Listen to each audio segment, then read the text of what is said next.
Hey friends, it's Ian Khan here at Health 2025. I've got with me Elad from Aidoc, and they're doing something unique in this space. Elad, welcome to the Futurist. Well, thank you for having me. What is Aidoc all about?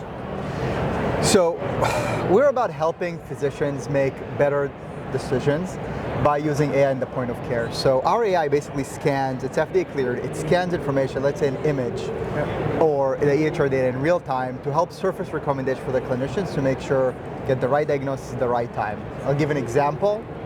So we can identify, if you're a cancer patient and you're coming in as an outpatient and you're getting your scan done today, you could be waiting for days to get your results.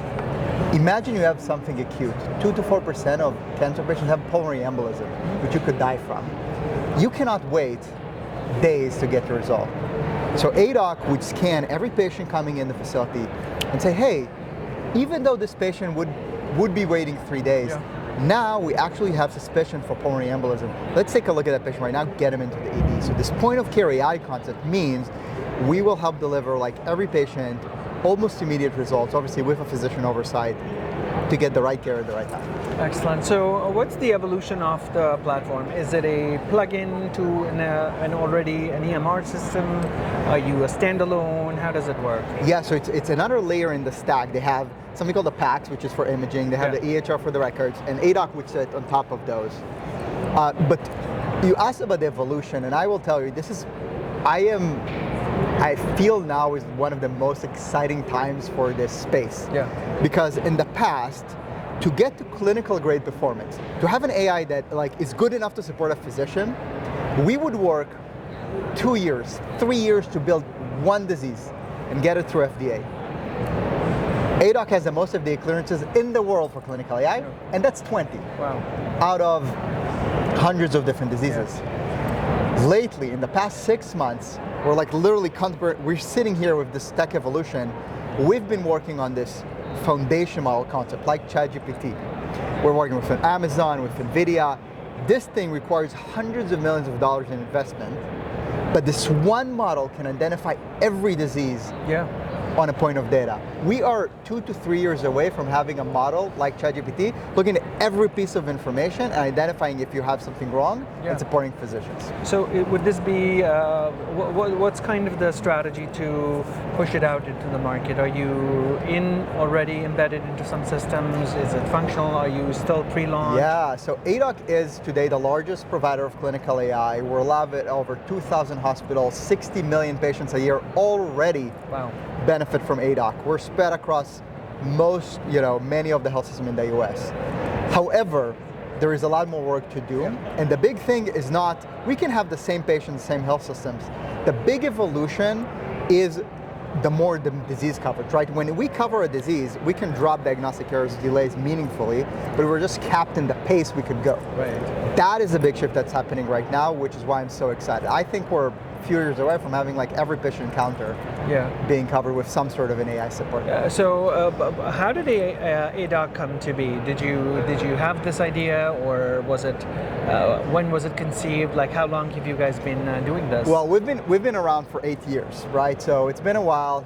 Before AI was cool. Yeah, exactly. Sorry, AI was always cool, but so we started, and gaining trust in the world of healthcare takes a lot of time. So we started small, 1 FDA clearance, 2 FDA clearances, 3, 1 at a time. And it took years to build, getting to 2,000 hospitals takes a lot of time. But I would say the past year has been materially different because of the combination of the physician shortage and the market need, as well as this technology, I think, ignites the imagination of the market. Again, being a few years away from covering every disease is sounded science fiction even a year ago. But help us understand a little bit more on the feature functionality part of Aidoc. What is a use case that you could talk about? So let me give you an example. There are obviously dozens of examples, but so there is a disease called calcium, so heart disease, right? Cardiovascular disease is the #1 killer in the world. We have good ways to treat it preemptively, and there is a screening test called calcium scoring, which you could do. You pay $50 and you do it. gives you a prediction of heart disease. The problem is not many people do it. With Aidoc today, you can screen any patient going on with any sort of chest CT, and automatically, incidentally, nobody asked for it, find that. You take the information from the EHR, so the AI finds calcium scoring, stratify the EHR information, and the health system get these patients back. Do you know how, like, you have over 40% of the population having some sort of calcium scoring. If we can now make our whole health system proactive and reach out to patients that didn't know they have heart disease risk, but they're getting a proactive call from health system saying, hey, you actually have heart disease risk that nobody knew about, but you should get that looked at. I think we can make a real dent in, in the mortality of cardiovascular. Yeah. So how is the system able to detect or find? So that's the model, right? So this is the foundation model. So we trained it on a lot of data. We fed it a lot of data, and we said, like, this would happen to the patients. This is their imaging, and then it learned to say, oh, I'm looking at an image. I can actually find, hey, there's a calcium score here. And also look at the clinical history and know, oh, it's a high-risk calcium scoring.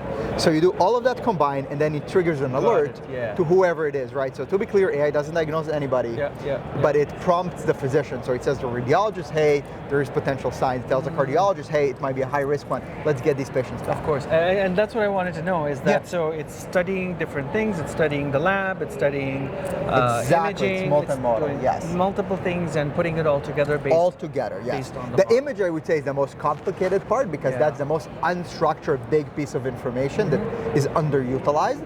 But you're right, the whole point is you have to be multimodal, otherwise you're just going to overwhelm the system. Yeah, of course. And with the doctor shortage in America, things are not easy. Doctors are overwhelmed. They have, many mundane things to do that they would rather not do.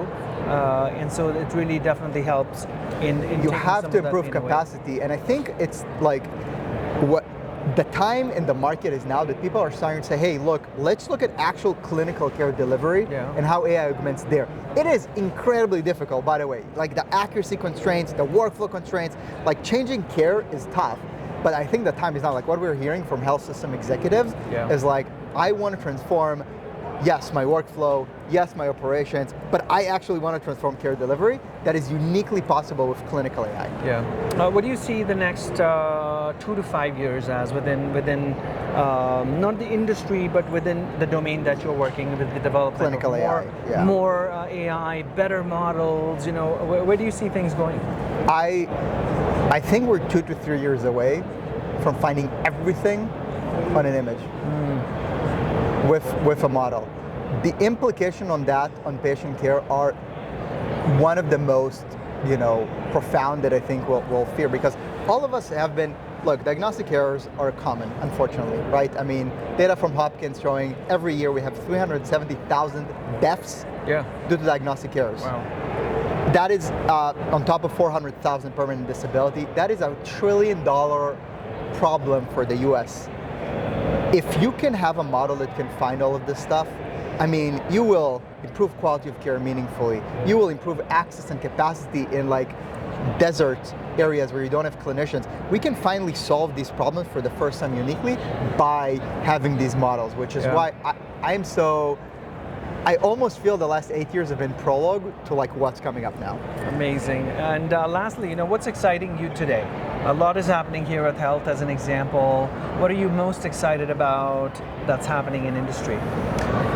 Well, I think obviously foundation models, right? Because we can finally touch the core of like diseases.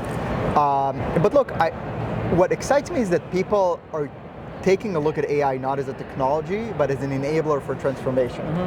What my fear is always, if we're overly focused, and I'm telling as an AI entrepreneur, we're overly focused on the tech. There's only so much we can do with the tech side. But we now see the health systems coming in and saying, look, we need to change, and we will bring the other part of the equation of the change management. And that, I think, is going to be the big change, because to impact patient care is really, really difficult. So that's what excites me. I think we're in a period of change that is going to impact, I think, all of our lives. Amazing. Elad, thank you so much for being with us and sharing some insights. We love having you here on The Futurist, and all the best for the upcoming future. Thank you. All right, thank you, my friend. Appreciate it.